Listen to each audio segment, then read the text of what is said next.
I had mentioned before that the students that work for me think I'm way too easy on you, but yet they encourage me to go over the test with you on video to make it easier for you to get the answers correct.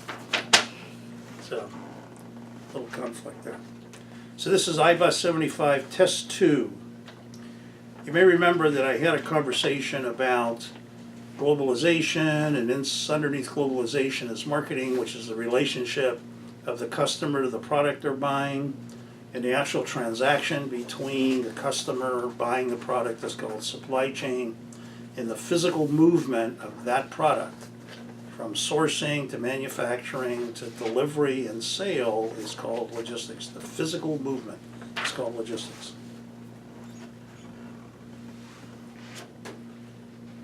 We currently have a portion of our political environment that's suggesting America first, that we're going to become more isolated. Here's a tip. The horses are already out of the barn. We're in a global economy, and it's not going back. It's a personal opinion. If you try to go back, I don't know that you're going to be happy with the consequences of that, because you're now going to be paying higher interest rates on your student loans. You're going to be paying higher interest on your credit card. You're going to be paying higher interest for a home mortgage. Every product that you buy is going to cost you more money. In fact, while we're on this subject, in my earlier video, I made a point about why is it that a refrigerator guy working on a refrigerator assembly line in Indiana is more valuable to this society and this economy than I was driving a U.S. merchant ship.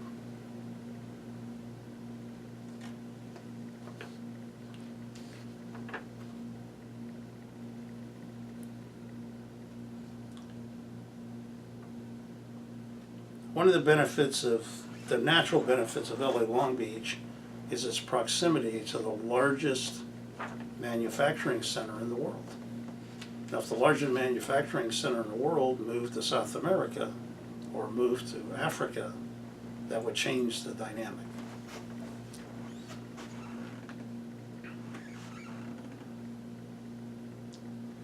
We talked about push and pull. Push is where you manufacture things without concern to the market's demand, and you push it into the marketplace, you maintain inventory, and you discount. You'll see it, I'm giving $6,000 off of this car, $10,000 off of that car. That means they manufacture without a customer. On the other side of that, you have Tesla that has a $500,000 waiting list with a deposit for a car they haven't produced. That would be called pooling, right?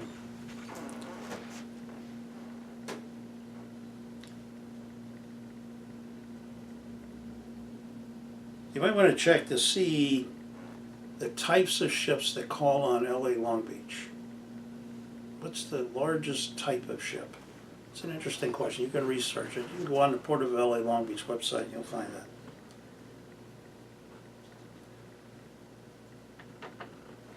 The most important strategy for logistics is to create, there's three questions, three answers. A military style organization. You can tell by my hair that's probably not the choice that I would be making. A low-cost logistics network, which is typically what people look for. I want the lowest cost. Well, if the lowest cost isn't reliable, then there's other costs you have to pay, like chargebacks, or you lose a customer. So really what you're looking for is the most highly reliable, cost-effective. You start with reliability, and then what's the most cost-effective? When we talk about cost-effective, it's the total cost of the transaction, not just your little piece. Why is it important to understand the planning and loading of container vessels? Well, that's your cargo on that ship. And if you sit here blindly and say, well, when it gets off, it gets off, that would be like going to a USC football game and paying $400 for a ticket, and you get there and you say, well, it's open seating. Right? You're not going to like that. But that's how a lot of beneficial owners, cargo owners, do today. They don't know how those seating arrangements get dealt with on a ship, so you need to learn that. Logistics includes two things. One is the process of designing how to move freight across multiple modes. The other thing, in order to be successful at that, is you have to understand the basic cost elements of the assets that are used in logistics, because logistics has assets. Warehouses, ships, airplanes, trucks, trains, chassis. These are all assets. They get used in a process.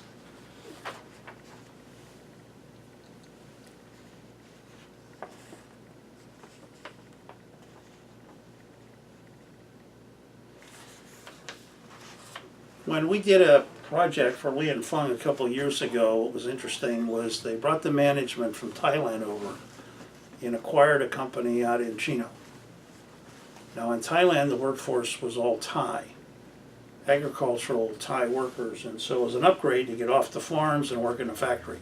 Well, that factory had a cafeteria where everybody ate, and right next to the factory was a dormitory where everybody lived, right? And that was their life.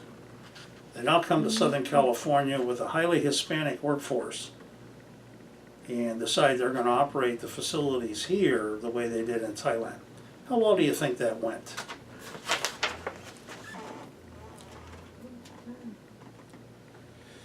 One of the other issues that comes up in warehousing is should you treat temporary workers differently than you treat full-time workers?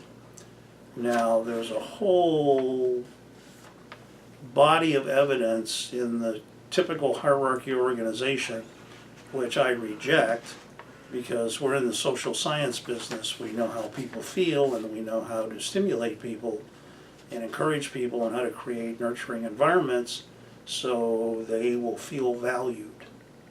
And if you say to somebody, well, gee, you're just a student, you're less valuable than the person over here, well, guess what? You don't get the same quality of work. So here's a tip: treat everybody the same.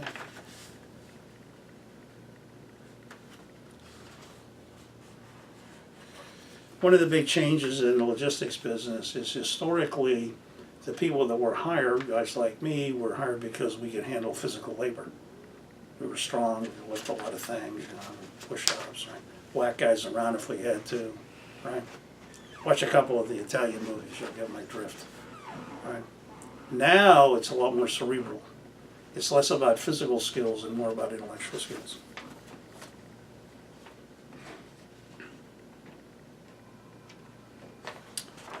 You know, I used to do work for Steelcase years ago, and when I went down there to train them on logistics, one of the things that my client was telling me was that he came to realize that most of his workers could not add and subtract. And in a warehouse, this is kind of a problem, because that's all you really do in a warehouse. You add and subtract, you count. 22 of these, I take 3 away, how many is that, right? And the basic math is kind of important. Here's the other deal. Today, because we don't know what the processes are going to be 5 years from now or 2 years from now, you can just see the impact that Amazon had on retailing. You kind of need to be in continuous educational mode, continuous improvement. It's like these videos that we do. We do them, we watch them, we send them out to a bunch of people that we know. They give us some feedback, right? Get a haircut, wear more fitting clothes, whatever, right? You want to constantly be improving.